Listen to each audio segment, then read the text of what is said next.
Hello दोस्तों, welcome to this new lecture.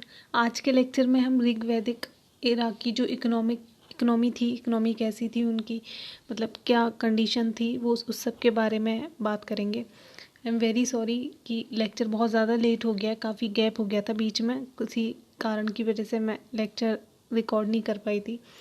तो ये लास्ट लेक्चर होगा, इसके बाद फिर जो ऋग्वैदिक इरा है वो पूरी तरीके से ख़त्म हो जाएगा, कुछ भी नहीं बचेगा। और अगर कुछ लगे कि कुछ छूट गया तो आप कमेंट करके बता सकते हैं। तो चलिए शुरू करते हैं।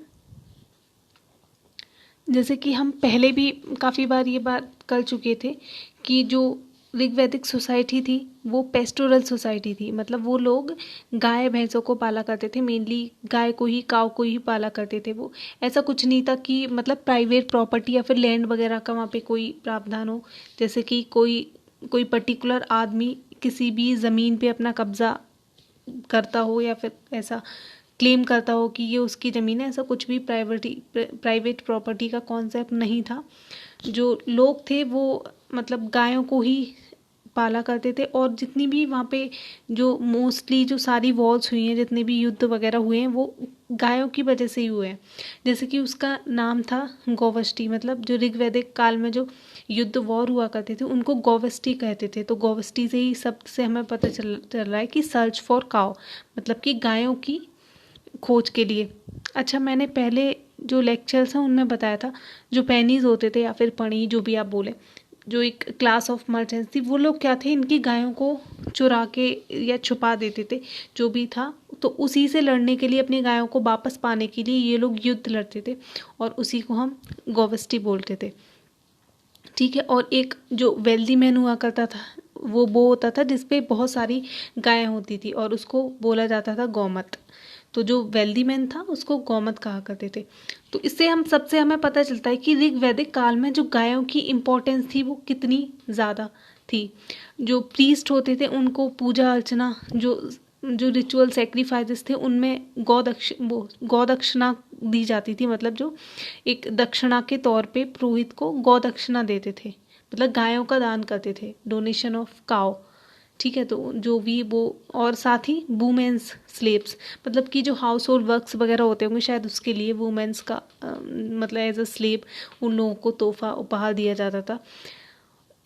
ज़मीन और ये सब का कोई भी कॉन्सेप्ट नहीं था, कोई भी प्राइवेट प्रॉपर्टी का कॉन्सेप्ट नहीं था ऋग्वैदिक एरा में। ये बात हम बहुत ध्यान में रखेंगे।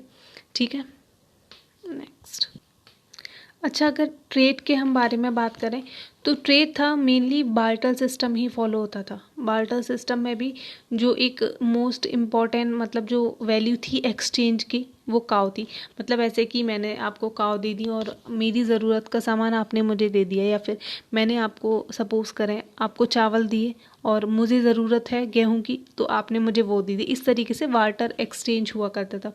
और अगर कॉइन की बात करें, करेंसी, तो करेंसी भी थी, वो थी गोल्ड कॉइन्स, उसको बोलते थे निक्षा। तो निक्षा याद रखेंगे, एक यूनिट ऑफ करेंसी थी ऋग्वैदिक काल की, और कॉइन्स जो थे वो गोल्ड में थे। ठीक है। तो जो मतलब लार्ज ट्रांजिशंस होते थे, जैसे बहुत बड़े बड़े होते होंगे, उसके लिए निक्षा का ही यूज़ किया जाता था। उसके लिए तो गाय का यूज़ नहीं कर सकते, तो उसी के लिए निक्षा का यूज़ करते थे हम, गोल्ड कॉइन का। बाकी छोटी मोटी जो ट्रेड एक्टिविटीज़ थी उसके लिए काव का ही as a medium of exchange use करते थे, या फिर कोई भी और भी चीज़ अपनी कन्वीनियंस के हिसाब से या फिर नेसेसिटी के हिसाब से, जिसको जो ज़रूरत है बदले में दूसरे को जो ज़रूरत है वैसे कर लिया करते थे। ठीक है। और जो किंगडम था, वो किंगडम जो था वो बाली मतलब जो ऑफरिंग्स देते थे हम राजा के लिए, उस पर डिपेंड था। ऐसा नहीं था कि राजा बहुत ज़्यादा, कि मतलब हम लोग जैसे आज के समय में भी टैक्स जाता है, जीएसटी एंड ऑल, और डायरेक्ट टैक्स, लेकिन उस वक्त क्या था, कोई भी टैक्स, रिवेन्यू टैक्स नहीं लगता था लोगों पे। राजा ऐसा कोई भी रिवेन्यू का रेगुलर सिस्टम नहीं चलाते थे। जो भी वो वॉर में एज अ जो वॉर होते थे, तो वॉर में क्या था, जो लूट पाट करने पे सामान जो मिलता उसको बूटी बोलेंगे, हाँ वो बोलते थे उसके ऊपर, और उसके बेसिस पे। और साथ ही जो ऑफरिंग्स थी, जो लोगों की इच्छा अनुसार लोग अपनी तरफ से राजा को दान या फिर मतलब जो भी था देते थे, उसको बाली बोलेंगे। इन्हीं दो की पूरी बुनियाद पे, मतलब दो के सहारे उसका पूरा किंगडम चलता था, क्योंकि रेवेन्यू का सिस्टम कुछ था नहीं। ठीक है। तो ये बात ध्यान रखेंगे कि ऋग्वैदिक एरा में रेवेन्यू जैसा कोई भी सिस्टम नहीं था। अच्छा, एक टर्म जिसको एस्क बोलते हैं वो यूज़ की गई है कि कॉपर और ब्रॉन्ज के टूल्स वगैरह, मतलब वहाँ पे यूज़ होता था कॉपर का और ब्रॉन्ज था, और ऐसा माना जाता है कि आयरन का कोई भी यूज़ नहीं था। वो लोग आयरन के बारे में, आयरन टेक्नोलॉजी कैसे आयरन को बनाते हैं, निकलता है, इस सब के बारे में उनको कोई जानकारी नहीं थी। Iron was not in use during Rigvedic period. अयस को हम मतलब आ जाता है कहीं टर्म लिखा हुआ तो उसको कॉपर या फिर ब्रॉन्ज, इन दोनों चीज़ों से बोलेंगे, ठीक है। ऋग्वेदा में जैसे कि अलग और बाकी प्रोफेशंस के बारे में जानकारी भी मिलती है, जैसे कि कारपेंटर हो गया और काफ़ी सारे आर्टिशियंस हो गए, और जो चैरिट मेकर था, मतलब जो लोग रथ बनाते थे, उसको एक स्पेशल स्टेटस दे रखा था, जैसे वो रॉयल फैमिली से जुड़ा हुआ हो गया ना, क्योंकि रथ का चैरिट का यूज़ तो मेनली राजा ही करता है, तो उसकी जो चैरिट मेकर होता था उसकी स्पेशल जगह थी, ठीक है। और पॉटर, बर्तन बनाने वाला, लेदर वर्कर, तो ये सारे भी प्रोफेशंस उस टाइम पे थे। और साथ ही मतलब जो लोग काफ़ी सारे डिफरेंट टाइप के क्राफ्ट्स बनाने में माहिर थे, वो लोग भी थे। और जो जो पास टाइम के लिए एक्टिविटीज़ होती थी, पास टाइम के लिए मतलब जैसे खाली टाइम है तो लोग क्या करेंगे, तो उन एक्टिविटीज़ में मेनली जो रेस होती थी, रेसिंग, और साथ ही डाइस गैम्बलिंग देखा होगा आपने। कैसे मैं बताऊँ, हाँ शायद महाभारत में जो देखते हैं आप लोग खेलते हुए, एक तरीके का मतलब गोटी लेके ज़मीन पे मारना, उस पे नीचे बना हुआ होता है, शायद इसी को बोलेंगे डाइस गैम्बलिंग। तो वो हुआ करता था, आज के टाइम की तरह नहीं कि अभी थोड़ा भी फ्री टाइम हुआ तो जाके सोशल मीडिया पे लग गए, मतलब क्या कहूँ भूसा भरते जा रहे हैं हम एक्चुअली अपने दिमाग में। ये जो डाइस गैम्बलिंग को तो हटा के बाकी जो इस तरीके की एक्टिविटीज़ होती है ना, ये कहीं ना कहीं एक ह्यूमन जो हमारा ब्रेन है उसके कॉग्निटिव डेवलपमेंट जो होता है उसके लिए बहुत हेल्पफुल होती है। तो कभी भी फ्री टाइम हो तो एक्चुअली गेम इज़ मतलब बेस्ट थिंग है आपकी ब्रेन की थेरेपी के लिए। अब ज़्यादा मेडिकली नहीं घुसूंगी, वरना उसके बहुत सारे फ़ायदे हैं अगर आप गेम्स खेलते हैं। गेम्स भी ऐसे नहीं कि ऑनलाइन जाके जिसमें मतलब कि एडिक्ट हो जाओ, उस टाइप के नहीं, ऐसे गेम जो थोड़ा सा मतलब रिलैक्स फील कराएं आपको, कुछ समय के लिए डोपामीन रिलीज़ कर दें, आपको अच्छा महसूस हो, बस इतना ही, ठीक है। तो नेक्स्ट है हमारा,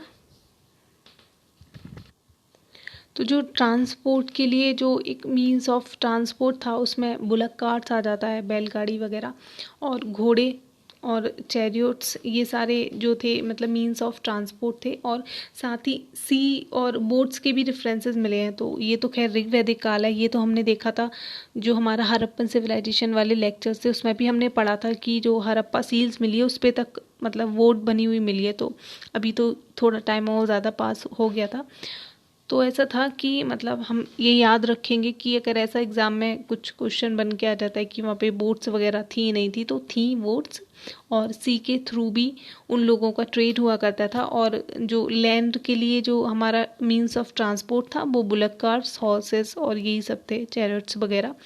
और साथ ही एक चीज़ और है, जो मतलब गिफ्ट एक्सचेंज होते थे उसको हम प्रिस्टेशंस के नाम से जानते हैं, ठीक है, तो ये याद रखेंगे। और इंडिविजुअल लेवल पे गिफ्ट्स नहीं दिए जाते थे, ऐसा होता था कि एक ग्रुप मतलब कि ग्रुप लेवल पे, जैसे एक ग्रुप ने पूरा मतलब एक साथ किसी को गिफ्ट दिया, दूसरे ग्रुप ने दिया, तो ग्रुप के एक लेवल पे उसका गिफ्ट्स का एक्सचेंज हुआ करता था, नॉट ऑन इंडिविजुअल लेवल।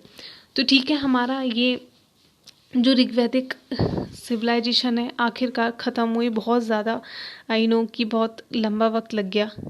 हम सारा सब कुछ आई थिंक, हाँ सारा कुछ मेरे हिसाब से तो मैं कंप्लीट कर चुकी हूँ। अगर कुछ भी बचा हो then you can tell me on comment, तो आप मुझे कमेंट करके बता सकते हैं, आप देखूंगी, बट अकॉर्डिंग टू मी मुझे नहीं लगता कि कुछ छूटा है, थोड़ी बहुत इन्फॉर्मेशन रह गई होगी, तो देखते हैं फिर।